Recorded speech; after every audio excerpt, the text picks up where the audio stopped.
Zach Barrick has discovered his own superpower through his love of superheroes. He is proud to be the first openly transgender actor in the Marvel Cinematic Universe in Spider-Man: Far From Home, as well as the Amazon original show Transparent, and was recently named one of the 50 most influential Jews in America by The Forward.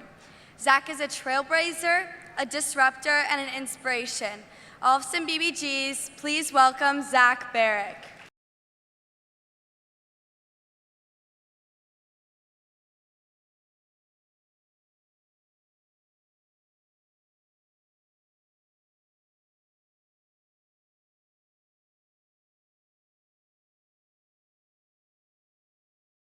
More height appropriate.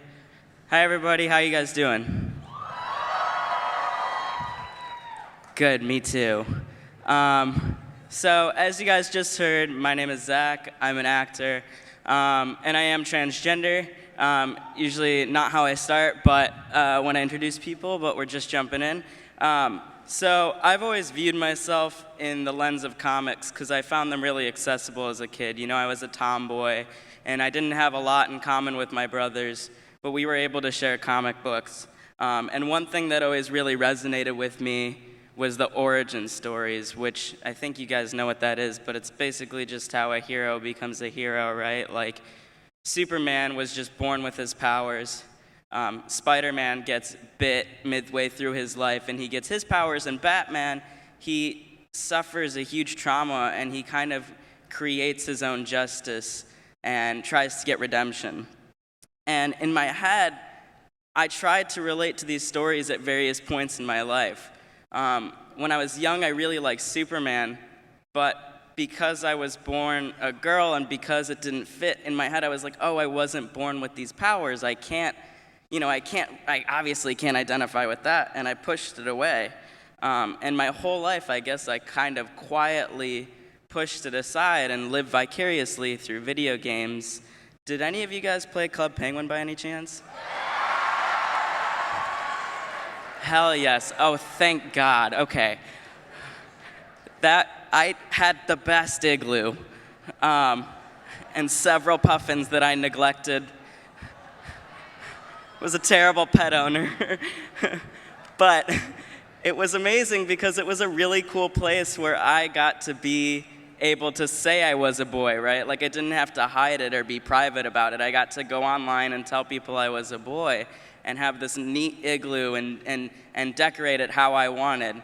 But it was mine and it was private, and I didn't really get to share it with anybody.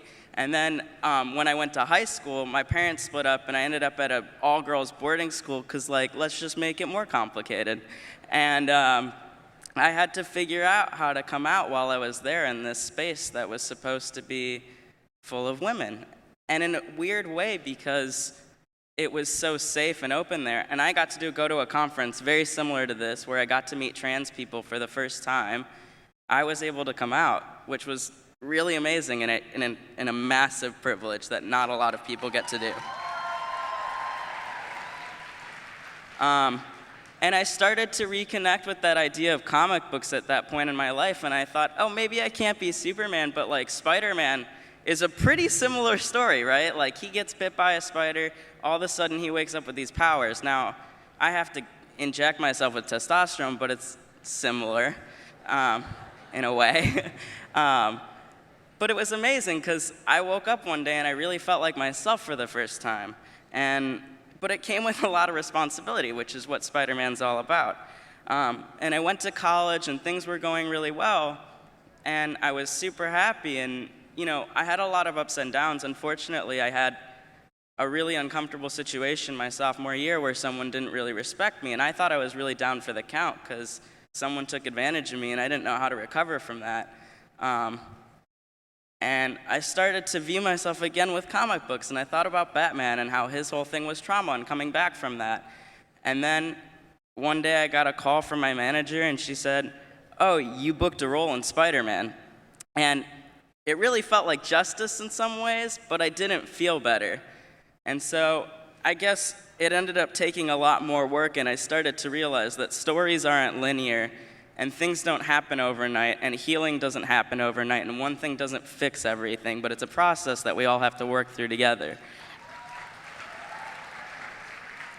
I won't go on anymore, but you can find powers in metaphor. The world isn't like comic books, but there is this thing that in one of the new Marvel movies that Spider-Man actually says, Peter Parker, he says, when you can do the things I can and you don't, and the bad things happen anyway, then they happen because of you. And I feel like everybody in this room has a lot of power, and this, like I said, this conference is like really magical and amazing and gives us so much power. So I'm really looking forward to seeing what everybody in here does with it. Thank you, guys.